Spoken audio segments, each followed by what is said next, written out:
آئیے ایک بار پھر سے یاد تازہ کرتے ہیں قیصر باغ کی۔ قیصر باغ جو لکھنؤ کا سب سے خوبصورت باغ ہوا کرتا تھا، اس کی تاریخ کچھ اس طریقے سے ہے۔ 1848 میں قیصر باغ کی تعمیر شروع ہوئی اور 1850 میں ختم ہوئی۔ اس کی تیاری میں لگ بھگ 80 سے 1 کروڑ روپے تک صرف ہوئے تھے۔ یہ کم سے کم 4 میل کے علاقے میں پھیلا ہوا تھا۔ اس میں بادشاہ منزل، روشن الدولہ کی کوٹھی، مقبرہ سعادت علی خاں، گھسیاری منڈی، اردلی بازار، چولکھی کوٹھی، حضرت گنج، یہ سب مقامات گویا اس باغ میں شامل تھے۔ اس کے اندر قلعہ در قلعہ، اور اس میں سردار محل، یاسمن محل، فردوس منزل، معشوق محل اور نواب محل وغیرہ بنے تھے۔ باغ کے جو 2 اہم بڑے دروازے تھے وہ اتنے بلند تھے اور اتنے وسیع تھے کہ اس میں سے 2 عماری دار ہاتھی نکل جاتے تھے۔ جو بھی دروازے، ان پر تانبے کے پتھر جڑے ہوئے تھے، سونا چڑھا تھا اور توغرا بنا ہوا تھا، اور ہر دروازے پر آدھی مچھلی جس کا اوپری حصہ پری کی صورت اور نچلا حصہ مچھلی کی طرح، سر بھر کنگرے دار ٹوپی، ایک ہاتھ میں مورچھل، دوسرے میں تاج شاہی لیے گویا ہوا میں اڑ رہی ہے۔ بعض بعض شاہی دروازوں میں چاندی کی توپیں بھی لگی ہوئی تھیں، اور 24 سوار میں تاج و نشان، چوبدار، نقیب، عصا بردار، خاص بردار، ہاتھی، نالکی، پالکی 8 پہر تک موجود رہتے تھے۔ اب قیصر باغ ایک محلہ ہے، اور اس کی آج کی حالت دیکھ کر یہ اندازہ کر پانا بڑا مشکل ہے کہ کس قدر حسین رہا ہوگا۔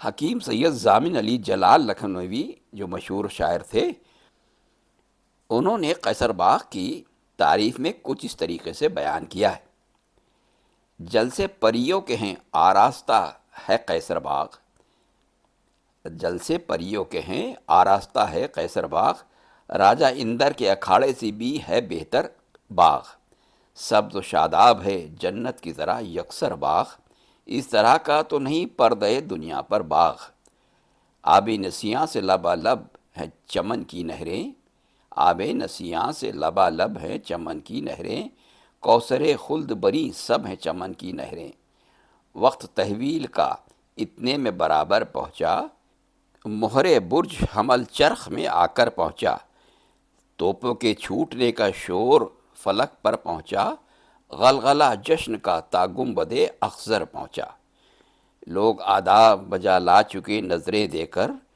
شہ والا سے چلے خلتے پر زر لے کر، رنڈیا رہ سے مبارک کی جو تھیں سب تیار، جان عالم کو وہ جے بولتی آئی ایک بار، جوڑے رنگین گلوں میں وہ قیامت کے نکھار، کوئی چنچل تھی کوئی شوق تھی کوئی ترار، چیزیں حضرت کی بنائی ہوئی بے حد گائیں، وجد کرنے لگی زہرا بھی وہ دوہر پد گائیں۔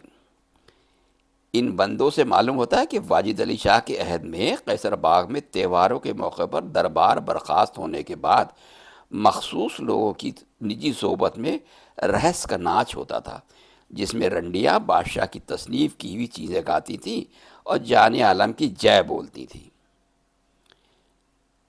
7 فروری 1856 کو ایسٹ انڈیا کمپنی کے ہاتھوں سلطنت اودھ کی ضبطی اور واجد علی شاہ کی معزولی نے قیصر باغ کی فضا کو اداس کر دیا۔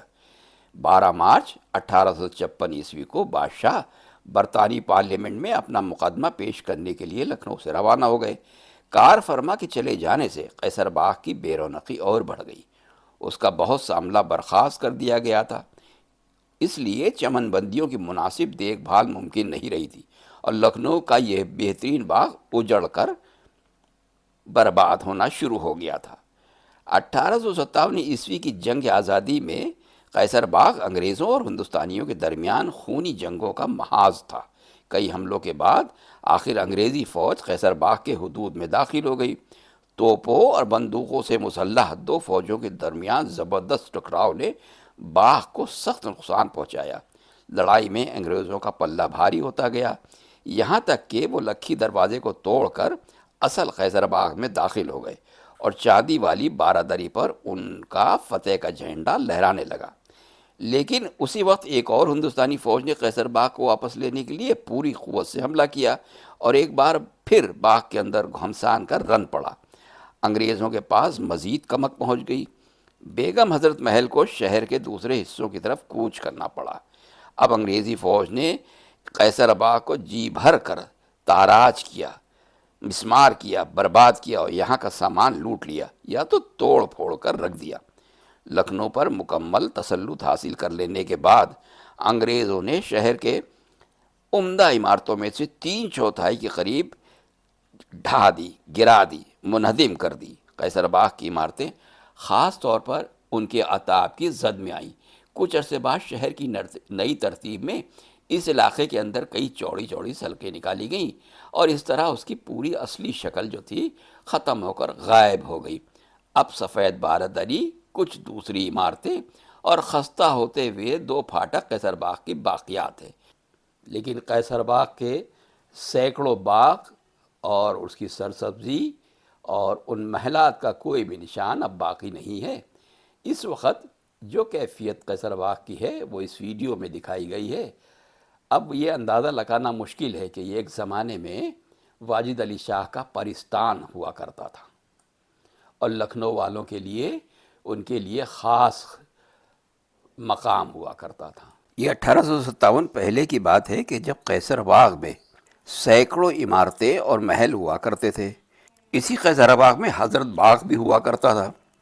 بیگمات اودھ کے خطوط میں سے ایک خط شیدہ بیگم نے اپنے حالات کے بارے میں واجد علی شاہ کو لکھا تھا۔ کہتی ہیں فرنگیوں نے بڑی بے دردی سے حضرت باغ پر گولے برسائے، محلات کے ساتھ میں بھی جان بلا لے کر بھاگی، سب سامان حضرت باغ میں چھٹ گیا اور جو بچ رہا تھا وہ سفر میں لٹ گیا۔ لکھنؤ گائیڈ اور لکھنؤ البم میں بھی حضرت باغ کا ذکر ہے۔ انہی کتابوں میں نگینے والی بارہ یہ بھی حضرت باغ میں تھی، اس کا بھی ذکر ہے۔ چشمہ حسن یہ قیصر باغ کی نہر سنگی کا نام تھا اور بارہ سنگی واقع قیصر باغ یعنی سفید بارہ اس کا بھی ذکر بہت شدت سے جگہ جگہ ملتا ہے۔ اسی کے ساتھ ساتھ شیر دروازہ، نیل دروازہ، یہ سب قیصر باغ کے ہی حصے تھے۔ قیصر باغ کا ایک دروازہ شیر دروازہ کہلاتا تھا۔ اس شیر دروازے کو نیل دروازہ بھی کہتے ہیں کیونکہ اس کو اسی دروازے میں جنرل لی صاحب توپ کا گولہ گرنے سے جو قیصر باغ سے داغا گیا تھا شہید ہوئے تھے۔ یہ دروازہ آج بھی موجود ہے۔ قیصر باغ کی تمام عمارتوں اور 1857 پہلے کی حالات اور قیصر باغ کی خوبصورتی اور قیصر باغ کی شان و شوکت کے بارے میں میرا ویڈیو پہلے سے موجود ہے، برائے مہربانی اس کو دیکھنے کی زحمت کریں۔ اب قیصر باغ کا بیان کرتے کرتے حضرت امیر بینائی کی ایک غزل کے چند اشعار یاد آ گئے جو اس طرح ہیں۔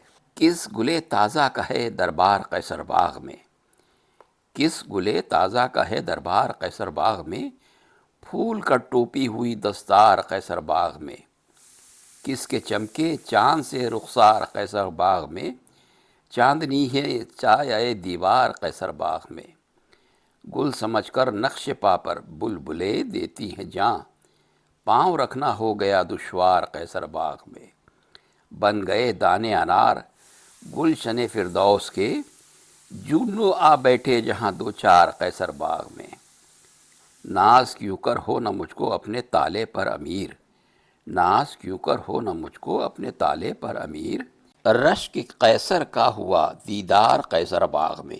اور آج جب ہم لوگ قیصر باغ جاتے ہیں تو وہ قیصر باغ پیلس کمپلیکس کی جگہ پر صرف اور صرف ایک عمارت جو سفید بارہ کہلاتی ہے وہی دکھائی دیتی ہے، اور وہ محفوظ اور پریزرو اس لیے ہے کہ اس میں کمرشل کمپلیکس کی طرح طرح کے فنکشن ایگزیبیشنز وغیرہ آرگنائز کی جاتی ہیں اور اس سے کافی کمائی ہوتی ہے، کافی آمدنی ہوتی ہے۔ اور دوسری عمارتیں جن کا کوئی بھی نشان دکھائی نہیں دیتا۔ افسوس لکھنؤ کا ایک بہترین باغ پورے طریقے سے طفع ہستی سے مٹتا جا رہا ہے۔ چند دنوں کے بعد چند لکھوری ہی دکھائی دیں گی ادھر ادھر پڑی ہوئی، جیسے لکھنؤ میں اور تمام تاریخی عمارتوں کے نشان کہیں کہیں بکھرے ہوئے دکھائی دے جاتے ہیں۔ اگر آپ لکھنؤ کی بے پناہ قیمتی تاریخ اور لکھنؤ کے ماضی میں ہونے والے دلکش، دل فریب اور حیرت انگیز واقعات کے بارے میں جاننا چاہتے ہیں، اور یہ بھی جاننا چاہتے ہیں کہ گزرے ہوئے ماضی میں لکھنؤ کی کیفیت کیسی تھی اور بدلے ہوئے لکھنؤ میں کیا کیا تبدیلیاں ہو رہی ہیں۔ جیسا کہ پتہ ہے کہ لکھنؤ شہر اپنی حدود میں چاروں طرف بہت تیزی سے پھیل رہا ہے، اور یہاں روز کچھ نہ کچھ نیا ہوتا ہے۔ طرح طرح کی کلچرل ایکٹیویٹیز، طرح طرح کے میلے اور طرح طرح کی کانفرنسز منعقد کی جاتی ہیں۔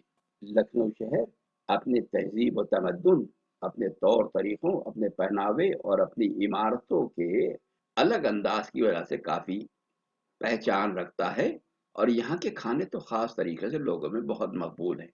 یہ سب کچھ اس چینل میں ویڈیو کے ذریعے سے لوگوں کے سامنے پیش کیا جاتا ہے۔